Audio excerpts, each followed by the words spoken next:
Como le dije, hoy viernes queríamos tener una conversación sobre un tema que venimos arrastrando en el noticiero desde hace 2 o 3 meses en realidad, que es la situación muy curiosa y muy singular, porque no pasa a menudo, de crisis política casi permanente que atraviesa el Reino Unido, Inglaterra. Y para eso invitamos a quien les quiero presentar, a mi amigo Marcelo Justo, que es un periodista argentino residente desde hace mucho tiempo en Inglaterra, en Londres concretamente, y que además escribe para Página 12 desde Londres estos aconteceres londinenses. ¿Cómo te va? Bienvenido, Marcelo. Muchísimas gracias. Che, un gusto, ¿eh?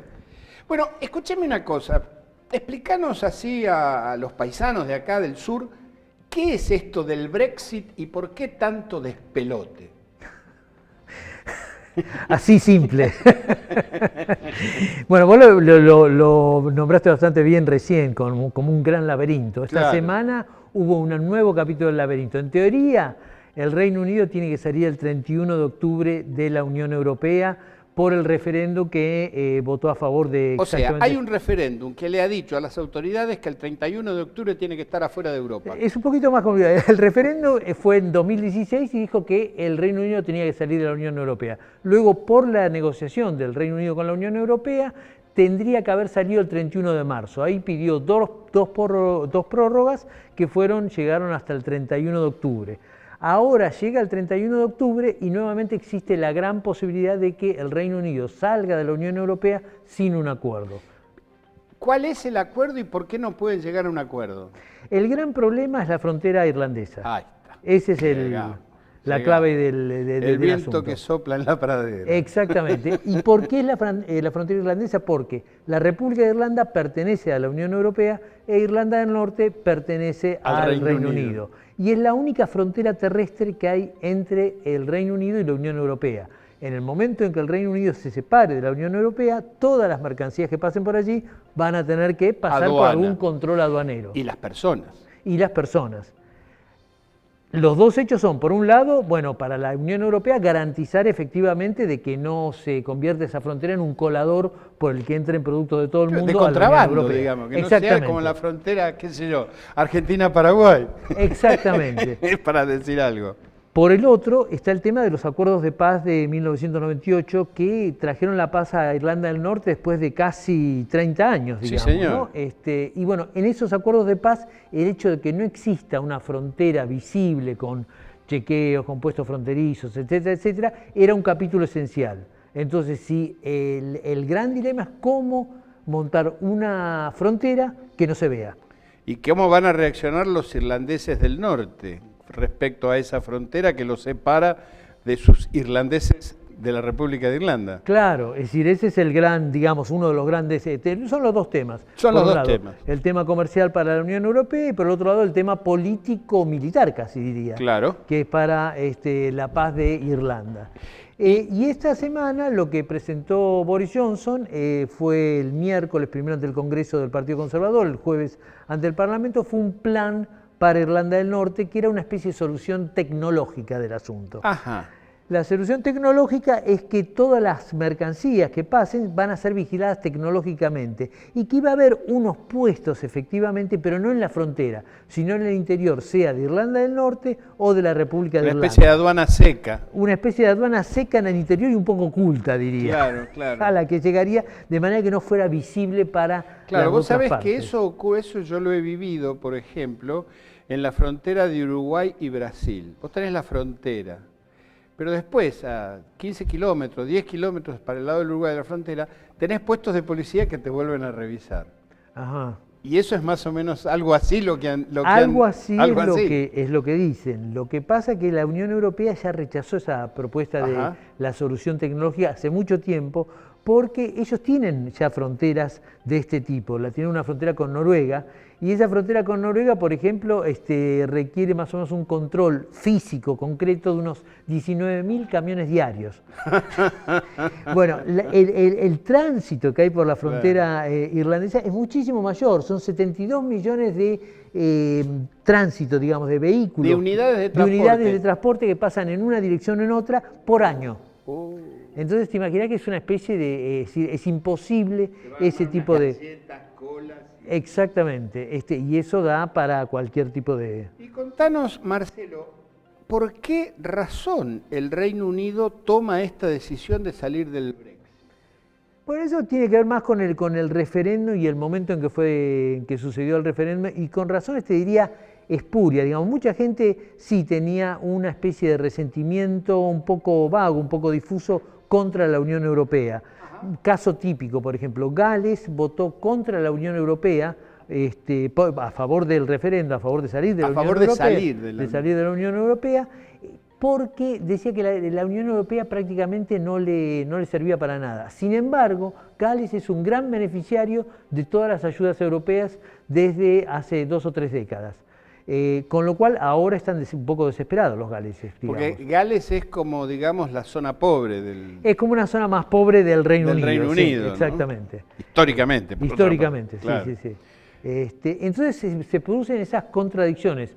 Una parte curiosa del asunto es que ciertas zonas, digamos, industriales, desindustrializadas, mejor dicho, del norte de Inglaterra, encontraron en la Unión Europea, digamos, ¿cómo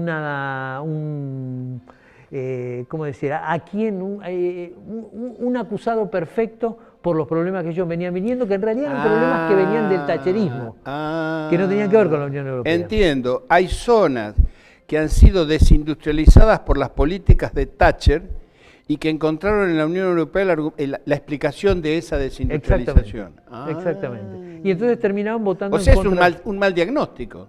Es un mal diagnóstico, diría, muy, te diría, fogoneado por la prensa dominantemente anti-europea, y uno de los grandes, precisamente desde la prensa, uno de los grandes artífices de todo eso fue Boris Johnson mismo. Boris Johnson empezó como periodista. Claro. Como periodista, y después de que lo despidieran del Times por haber inventado una nota, básicamente. Por eso el tipo hizo una fake news.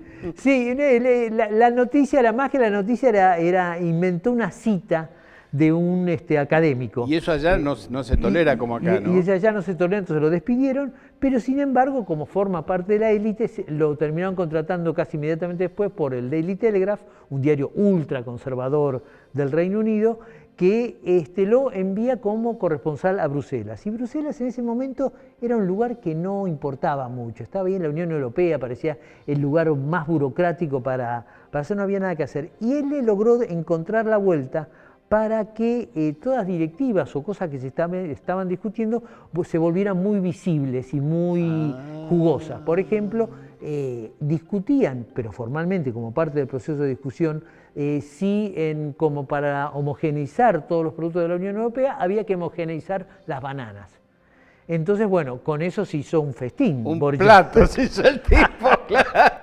Lo mismo cuando se habló de homogeneizar los condones, imagínate. Que en realidad lo que se hacía era simplemente plantear si ciertos productos tenían que entrar dentro de la homogeneización que correspondía al mercado común europeo. Claro.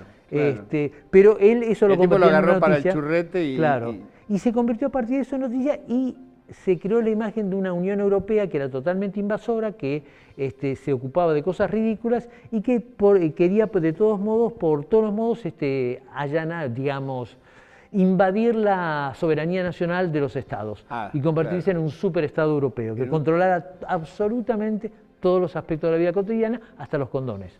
Claro. ¿Y quién está atrás de Boris Johnson? Porque él mismo él es un parvenu, es un hombre que no tiene un título nobiliario, no desciende del duque de Marlborough.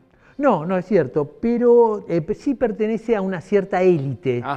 Digamos, pasó por todos los pasos de la élite, las escuelas de la élite, las universidades de la élite, entonces pertenece a ese círculo. En ese sentido, bueno, desde el Partido Conservador se lo ha recibido como uno de ellos, uno de lo que ellos dicen, one of us. Claro. Y detrás de él, ¿qué sectores sociales, qué grupos económicos, quién se beneficia? Grupos económicos, lo que están muy interesados, y que hay incluso una investigación parlamentaria al respecto, si no hay un cierto financiamiento directo de estos grupos, son fondos de inversión de alto riesgo. porque ellos parecería que están apostando precisamente a la salida británica de la Unión Europea. Ajá. Y a las cosas que pueden pasar con la salida británica de la Unión Europea, que según los mismos vaticinios del gobierno va a ser económicamente desastroso. Entonces ellos están apostando al desastre económico. ¿Al desastre económico? ¿Esa gente está atrás de eso? Eso es lo que se está investigando, digamos, entre otros. O sea, es capital financiero de la peor especie. Sí, por lo menos una parte del capital, no todo el capital financiero, porque hay otra parte del capital financiero que está vinculado al Banco Europeo. Exactamente, claro. Y no quiere y teme más bien que Frankfurt o París le terminen sacando todo el negocio. Esto es un sector aventurero, claro. Especialmente aventurero de un sector que en general es aventurero. Es aventurero, exacto, el más aventurero de todos. Claro. Fondos de alto riesgo, etcétera, etcétera. Claro. Y dentro del Partido Conservador tiene su popularidad también por la falta de candidatos alternativos. Es el único al que se percibe que puede realmente llevar adelante este proyecto y además ganarle una elección que va a ser inevitable. De acá a 3 meses va a tener que haber una elección en el Reino Unido. Claro, una elección de parlamento. Una elección de parlamento y una elección para decidir quién va a ser el nuevo primer ministro. Si va a seguir o va a haber otro, o cómo va a ser. Vamos a ir a un corte, Marcelo. Después del corte seguimos charlando. Mi idea es que me cuentes qué piensan las nuevas generaciones sobre esta situación. Es decir, los menores de 40 años, que de alguna manera no conocieron The Glory of Empire, la gloria del Imperio Británico. Ya venimos en Noticias 3.0, no se vayan.